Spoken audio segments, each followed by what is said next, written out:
So the looting system in Marathon is pretty unique, and I wouldn't call it like overtly complex, but there are definitely a lot of nuances to it that the game doesn't directly spell out, at least currently. So I wanted to make a video kind of breaking down the entire loot system and kind of just give you an overview of what you can expect when you load into a game of Marathon. I've already put out a video on my general review of Marathon, so you can find that in the pinned comment down below. And my latest video broke down all 6 of the different runners and everything we currently know about them and showed some gameplay of 4 of them that you can find in the alpha build. So make sure to check that out as well. If you are interested in more Marathon content, make sure to subscribe. I'd also like to preface this video by saying everything I talk about is from the alpha version of the game. Everything is subject to change based off of community feedback, or just if Bungie thinks something should change and work a little differently in the final version of the game. So, looting, where to even begin? This is, of course, an extraction shooter, so loot is really interesting in the fact that you kill people and you get to steal their loot permanently, but if you die, you lose everything on you. The only way to keep what you get within a run is to successfully extract or exfil, which you can do around the map. This system makes loot very valuable in this game. It is pretty much the main currency, though there are a couple other currencies like credits. So how do you go about getting loot?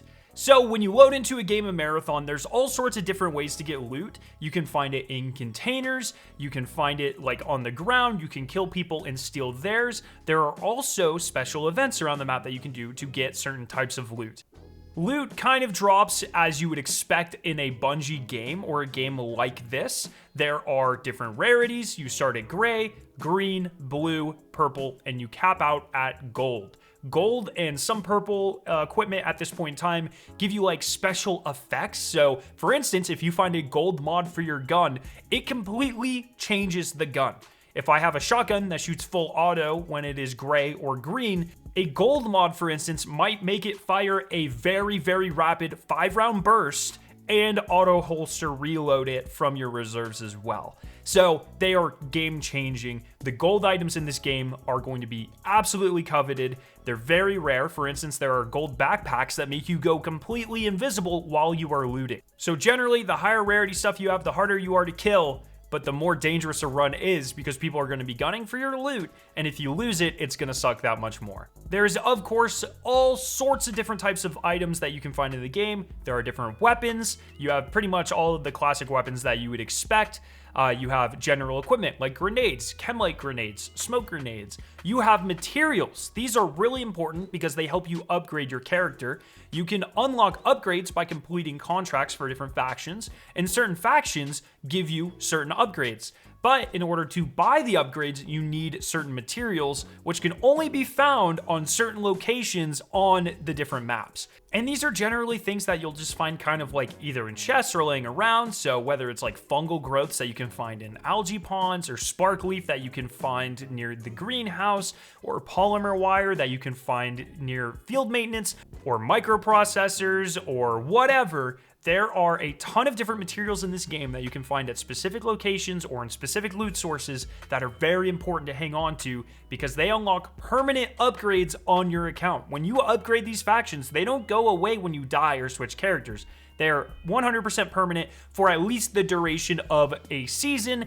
I believe season to season, they're going to reset like your whole character and do like a hard wipe, similar to other extraction shooters. As you progress through the upgrades for the different factions, you'll also unlock different things from the black market. The black market's kind of like this shop in the inventory screen that you can buy different stuff from. We're really early game, so it doesn't really have anything that good right now. But in late game, they'll have all sorts of offers for you where you can exchange credits and materials in order to buy weapons, shields, implants, cores, etc. There are also valuables that you can find around the map. These are automatically sold when you exfil, but they also give you a ton of vendor reputation for the different factions. So there are certain ones that'll give you a ton of Mida rep, for instance, and that can be very important as well for progressing your, storyline through these different factions and unlocking things like upgrades and cosmetics.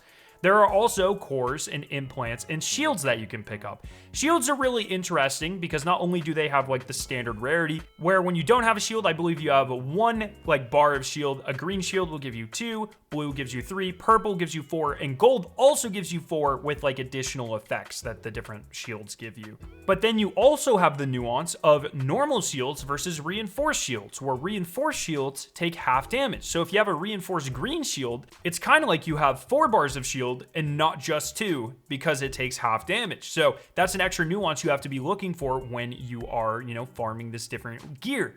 Cores and implants modify your character. Cores are more like general gameplay things. Your pings last longer. When you loot, it'll ping a nearby container. Killing an AI gives you a small amount of health, that sort of thing. Whereas implants are more like general stat modifiers, like you take reduced damage or you get faster revives and things like that. So you're gonna have to keep your eyes out for those. And of course, as the rarity increases, they do more and more cool stuff and have better effects. And then there's different backpacks. So you can of course have green backpacks, blue backpacks hold more than that, purple backpacks hold even more. But also there are different varieties of backpacks. So not only is there like a blue backpack, but then there will also be like an ammo variety of backpack, which allows you to hold more ammo, or a medical backpack, which causes you to heal faster while you are wearing it. So there's a lot of nuance to the types of loot that you can pick up within this game. It's pretty cool.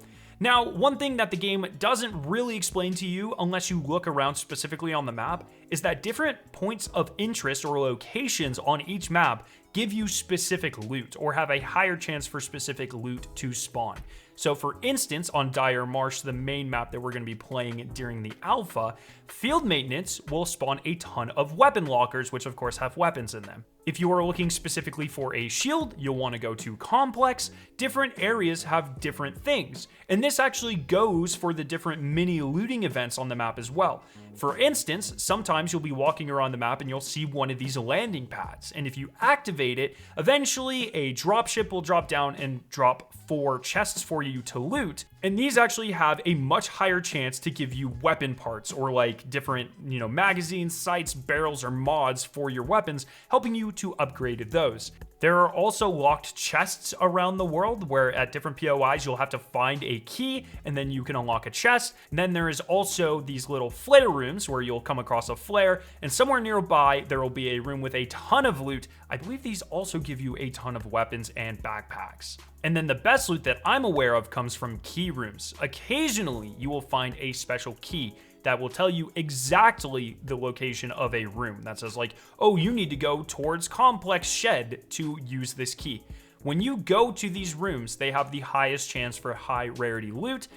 Blue keys obviously being worse than purple keys, and I believe there's even gold keys in the game, which will unlock rooms that give you the absolute top tier loot that you can get within Marathon. When you are done looting, you can extract. This is pretty interesting. You activate an extraction point. I believe you have to wait like 45 seconds. Then a bubble will spawn and there will be a 30-second countdown. But if your entire team is within the ring, that 30-second countdown will cut down to 10 seconds, and then you will successfully exfil as long as you are not killed during the process.